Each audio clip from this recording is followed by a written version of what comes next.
And the other thing I think is we have to be very careful ourselves to not tell lies and to be truthful ourselves. And everyone tells lies once in a while. It's just one of those things where, and we might say I don't tell lies, but we do. It's just, I mean, it'd be it could be something as simple as like, oh, don't you think these shoes look pretty? And you tell them, yeah, but in your mind you're like, no, I really don't think they're pretty. They're kind of ugly, but I don't want to offend you. I don't want to bother you, so let me just tell you. Yeah, isn't this delicious soup? Yeah, it's great. And it's one of those things where I think we have to learn the discipline of, as best we can, just clinging to the truth as hard as we just grab onto it and hang on to it. And in the end, you remember Pilate and Jesus in the trial at the end of Jesus' life, and Pilate asked a question 2,000 years ago: what is truth? And he should have said, who is truth?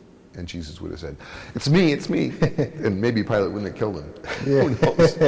Who knows? But it's because when you're clinging to the truth, you're also clinging to the Lord, and you're also, there's a connection between truth and beauty and goodness. Mm-hmm. Those things all go together. So. Yeah, I mean, obviously, I work with a lot of young people in the neighborhood, and when we have like one-on-one conversations, one of the main things that I try to stress to them is the value of your word. And basically your word is like you're being honest. Yep. And being honest is mean like you're not telling lies, you're not deceiving people. Yep. Even when it's something that they don't want to hear, at the end of the day, even if you disappoint them, they're going to respect the fact that you told them the truth and you didn't lie about it. Yep. And that has so much value to me personally. Like in my life, it's had a lot of value to me, because when I lost everything, like material-wise, financially, there was people that trusted me and believed in me, that invested in me because of the trust that they have in me. Like I've never deceived them. I'm talking about like childhood friends that are now that were in positions to be able to help me out to get back on my feet. So I'm a big believer in that, and the truth. Truth and integrity and wholeness, they just all go together. And so it's a spiritual journey, and we'll try to stay on it and not get lost. And it's hard. It's a tough journey. Just recently, so obviously, my wife got furloughed right now because of the whole COVID, and she had to go to unemployment. She got a letter in the mail yesterday saying that there might be a discrepancy in their benefits because the HR department at her job stated that she left voluntarily, that she didn't get furloughed. So they're going to do an interview with her next week. So she's kind of like nervous, and I'm like, I'd be nervous too, but then I had to remind her, I'm like, just tell them the truth. Yeah. People that have to worry about stuff is the people that lied, and now they got to like make sure that lie is kept up. But just tell them the truth. There was probably an honest mistake on the HR department side, or like you don't have nothing to worry about. But again, it's like it comes back to the truth, Yeah. It's tough these days, especially since I listen to the news for 10 or 20 minutes and I start getting cranked up, because it's like, they're saying things as if they're facts, and they don't know. You know? And I thought about why some people get on in front of a camera and lie. And I think it's probably because they want to say something and they don't know what to say. And maybe they don't mean to lie, they just want to say something. Yeah, and I think a lot of the times it's, persuasion, you talked about earlier, but they want to persuade people to see things the way they see them, because if they see things the way they see them, at the end of the day, it'll be beneficial to them. Like that's what I see when I see like certain people get in front of a camera and explain the same thing that somebody else just explained, but from like a whole different perspective. And if you don't have any knowledge of what they're talking about, you can see how each person has a point, but how they slipped in the little, they slipped in a lie, and they're like, no, like that's not true. Yeah. And I think it's so hard to pick it up. It is. It's so hard to listen carefully and say, why did she just say that way? Yeah. Why did he just say that way? And it seems maybe not true. Mm-hmm. It's like, yeah, Yeah.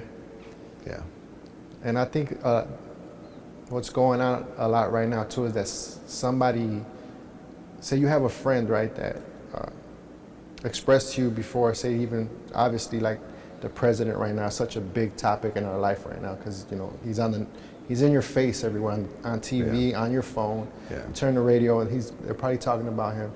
So you have people that that express their support of him at the beginning. Oh yeah, it's probably good that he comes in. He has a financial background. He'll straighten this place up. 3 years later, like he's proved, in certain people's opinion, that that's not the case, and it's been showed like he's not stating facts a lot of times. But those same people, instead of them saying like, I had an error in judgment when I supported him, so I don't know how I feel about him now. They'll stick to their guns and they'll be like, he's still my president, and he's still. It's so tough to change, and it's one of those things where, what, so I'll talk about cognitive dissonance. Cognitive dissonance, it's when you're faced with facts that would make you change your mind, and you don't want to change your mind. You don't want to. So here's an example. There's an example in the Bible. The guy that was born blind, and Jesus cures the guy. And some of the people are like, is this the guy that was born blind? It can't be. Because everyone knows that if you're born blind, you die blind, you're going to stay blind. Nobody can cure a blind guy. Mm-hmm. Other people are like, no, it's him, he's cured. And they're fighting about it, right? Yeah. They're like, he can't be, because I know everyone that's born blind stays blind. Yep. And everybody, and so either Jesus changed this guy and cured him, and I better change my opinion, or he's just not the guy, it's his cousin, right? So this can't be true. It can't be true. So I remember years ago in South Chicago, the secretary talking to one of her friends about her daughter. Her daughter was in, I think, the 8th grade, and she got the best score in the whole class on whatever it was, math. I forget what it was. It was something like that. And her friend said, Anais got an A? Now, is there anything in that? There is. There's this like, Anais is stupid. Yeah. How could she get an A? Yep. Anais she aced the test. It's like, ooh. Yeah, like she must have cheated or something. Yeah, and that's the, when we're faced with something that forces us to change our perception, we don't like it.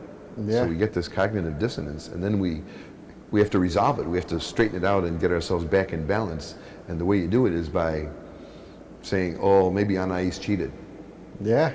Right? It has to make sense. You gotta process it in a way where it makes sense to you. Right. Right. It's on your beliefs, like it fits into your beliefs. Right. I know blind people stay blind, so it's not the blind guy, it's his cousin. Yeah. And I know Anais is stupid. I'm not going to change that. So I know then she must have cheated on the test. Mm-hmm. And you know what? I've never heard that term, right? Cognitive what? Dissonance. But I understand. Like I know that type of person, and when I meet that type of person, I make it a point like not to ever get into like a discussion with them because it's like it's gonna be pointless. It's like I can tell you, look, it's blue. The sky's blue. You're like, nope, it's green. So you're not gonna get nowhere. Yeah. But yeah. Some people just aren't gonna change. Yeah. So, and I'll figure out a way to still be around them and be respectful and all that. But as far as like, I know this person feels like this, and based off of like what I'm hearing from him, he's not really gonna. You're not going to change his mind. So no, there's no sense getting into a battle you're not going to win. Mm-hmm. I think a lot of people just have a hard time admitting like maybe they were wrong. It's like, oh, I messed up. Like, yeah, it's hard because it is humbling sometimes. You're firm and you're believing something, and then it comes to light that like you were wrong. Yeah, and it's hard to be like, man, yeah, I was wrong. It's tough. Yeah, well.